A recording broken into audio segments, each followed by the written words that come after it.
Hi everyone, and welcome to And So On. My name is Lisa Kish, and I'm coming to you from a gorgeous autumn day here in Toronto, Canada. I wanted to start by thanking everyone so much for the support that I received on my first two videos. It's always kind of nerve-wracking when you try something new, and I have 85 subscribers. What? I know some people have like millions, but I have 85 subscribers. It's so awesome. Anyhow, I'm pretty excited, as you can tell.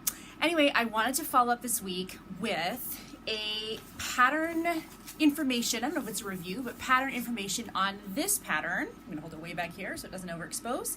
The Soho 7 toaster pattern. So this was in my October makes, if you had a chance to watch that. And I've made 3 since then, and I absolutely love it. And so I wanted to share my 3 different versions of the toaster sweater. As you can see, it has 2 versions here. This is number 1, and this is number 2. And I've done 2 of these and 1 of these. 1, 2, 2, 1, 1, 2. So I'm going to share them with you, and I'm going to insert some video of me wearing them because I tried doing it with me switching into each one, and it just got too long. So here we go.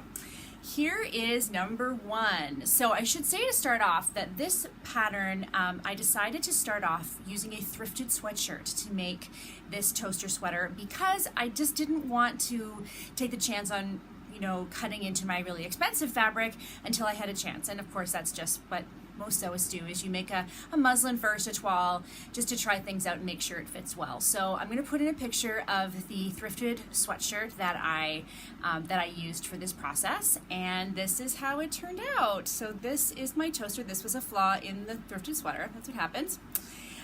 And it turned out amazing. I love it. So here's a video of me wearing it, and I have to say it was a really easy sew. All I did was cut up the seams of the original sweatshirt and then put down my pattern pieces and cut around them. So a few things I did have to do differently because it was thrifted.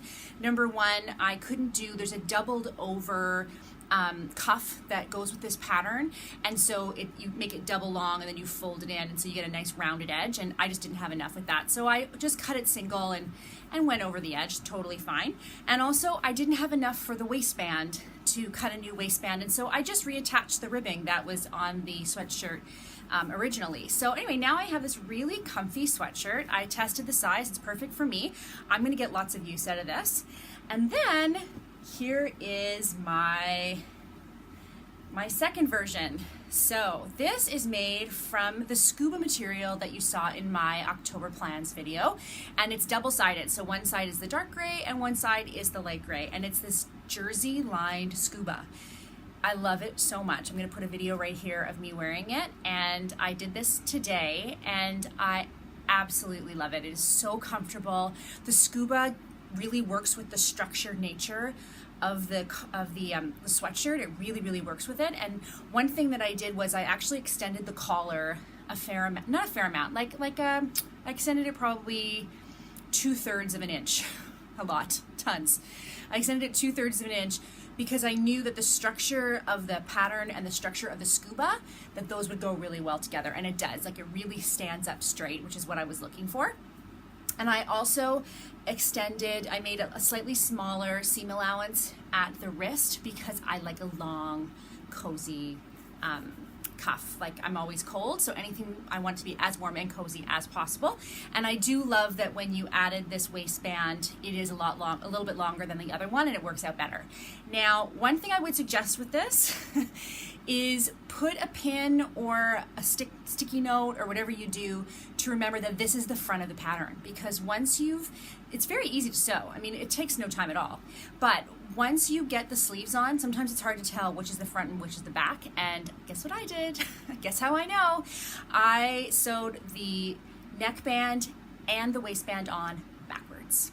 And so when I put it on, it looked like this, which looks a little silly. So I had to unpick the whole thing and do it again. And that was fine. It wasn't that big of a deal, but I would say that's something that you might want to do. The other thing I did with this is I sewed it with a straight stitch because I found an elastic thread at Fabricland, and it was on 50% off, and I thought, okay, well, we'll give it a shot. it's so great. So it's called Eloflex, and if I can find a link for it, I'll put it down below. I'd love to know how you sew your knit garments. Do you use an elastic thread, or do you use a stretch stitch? For this one, I used a stretch stitch, and it turned out great. But for this one, I decided to try out this elastic thread, and I quite like just being able to sew it normally. I used my walking foot because the Scuba is quite thick, and the walking foot was great, so I definitely suggest that. Okay, and then the other version here, I made out of the pink Ponte that I also said I was going to do in the last video. So there it is in the pink Ponte. Now this takes no time to sew. It's literally four seams, maybe more than 4 seams, but it's four pieces, right? A front, a back, and 2 sleeves. This boat neck collar is so great. It's just an extended piece up, and then you fold it down on both sides and then stitch it. And so you end up with this folded over facing that's all built in. I'll put a video of me wearing it. It is so cozy. I love it. The vent on the side is fairly high, so if that bothers you, you know, you might want to wear something underneath. I'm planning on making another version of this because I don't have enough toaster sweaters. I'm planning on making another version of this when I receive my sweater fabric that I have coming from Blackbird Fabric. So would you guys be interested in me doing a fabric haul, opening up my new Blackbird Fabrics video? If so, let me know, because I was thinking of maybe doing that. That might be fun. But yeah, this is a great pattern. This is super cozy and really easy to sew with, this pink Ponte. It's like a light to medium weight, I would say. It has some nice drape, and I'm dying to go back and get some like navy and do some in a navy. But yeah, pretty. I like it. So those are the 3 that I have done so far. I was also thinking of maybe doing a sew along for the toaster. Would you like that? If you'd like that, let me know in the comments below, and let me know which one you'd want to make. Would you want to make version 2 or version 1? Let me know. Let me know in the comments below. If you haven't subscribed yet and you just happen to find me, please do subscribe. I plan on putting a new video once a week, maybe twice a week, but I'm going to commit to once a week for sure. And please give it a like.